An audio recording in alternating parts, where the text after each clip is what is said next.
Hi, it's Vlad, devinsideyou.com. In my previous video, we talked about the fact that getting used to reading might not be such a bad idea because reading is not going anywhere unless we develop some sort of neural lace to help us out. And in today's video, we're going to talk about typing, which is also not going anywhere unless we develop some sort of neural lace. This time, we jump straight into the list of 6 hopefully useful aspects of typing. Number 1. Why do we type? Well, that's an easy one, because we don't have a neural lace. Duh!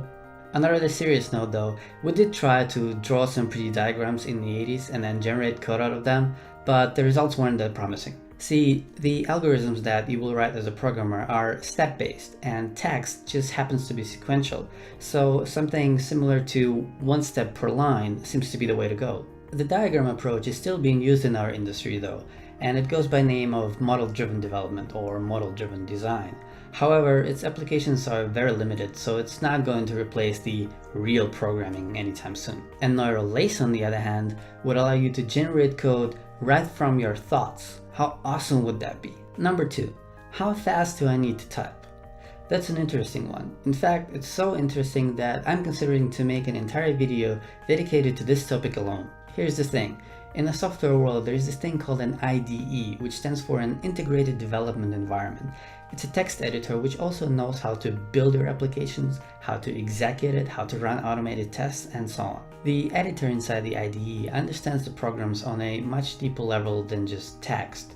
It is similar to texting on a smartphone. The keyboard application remembers not only the words but also sentences. Did you ever try to send the same sentence to multiple people and then notice that your keyboard would not only autocomplete words but also the entire sentence? It's a similar experience when writing code in an IDE. It's like it can read your mind, but it can't. Oh, and by the way, not all phone keyboards have the same features, the same as not all IDEs have the same features. The power of the IDE depends on the vendor, the programming language, and its entire ecosystems. But in generally, an IDE helps quite a bit. Number 3. Do I need to learn the proper 10-finger style typing system? I'm glad you asked.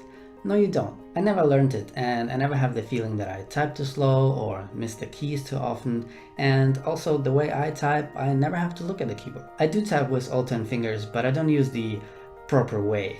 I guess I just never felt the need for speed. What I'm trying to say is that if you're not a fast typist, just keep typing. Eventually you'll get faster. No need to reteach yourself how to type properly. Which brings me to number 4. Do all developers type fast? That's a tricky one.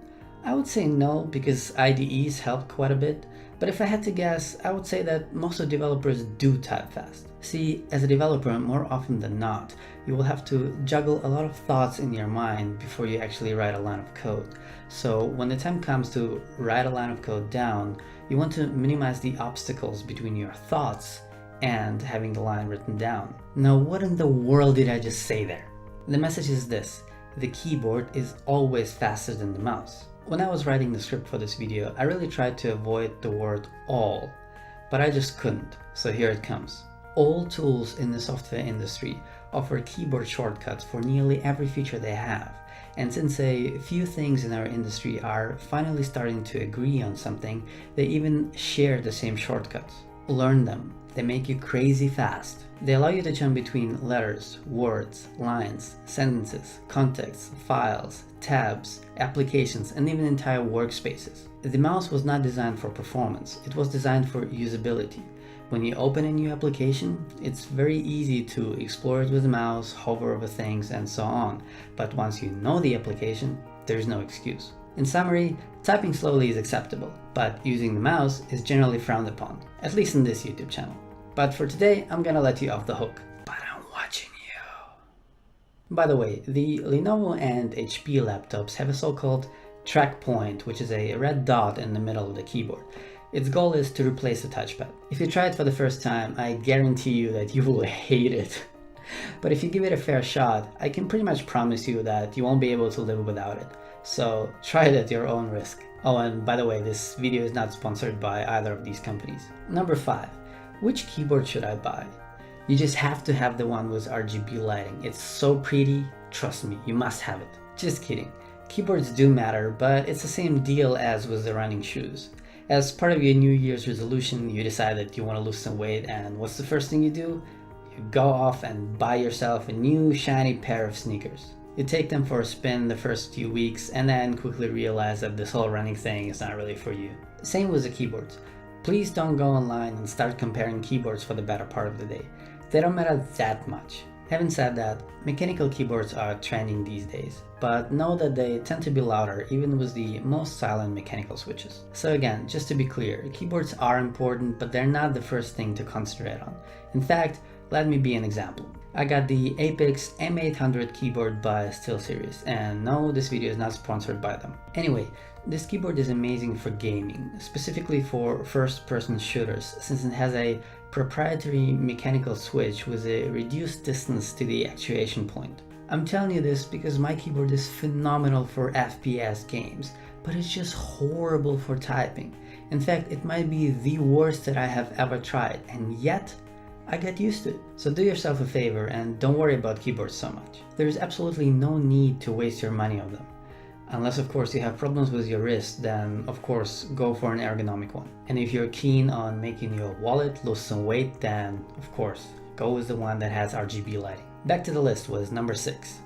Coding requires quite a lot of punctuation, which is very similar in most programming languages. These are special symbols like dots, commas, parentheses, braces, curly braces, pipes, and so on. Remember how I said in this video that the software world is in English? Well, those punctuation symbols just happen to be very conveniently located in the English layout. Who would have thought?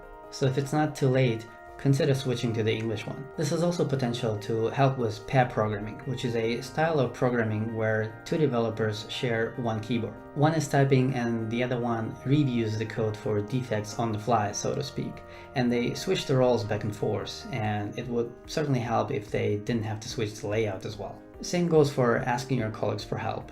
More often than not, they would just come over and write the code for you on your computer, on your keyboard, instead of telling you exactly which words to type in. Having the same layout, which in this scenario is presumed to be English, helps a lot. Alright, we made it to the end. So as well as reading, typing isn't going anywhere anytime soon.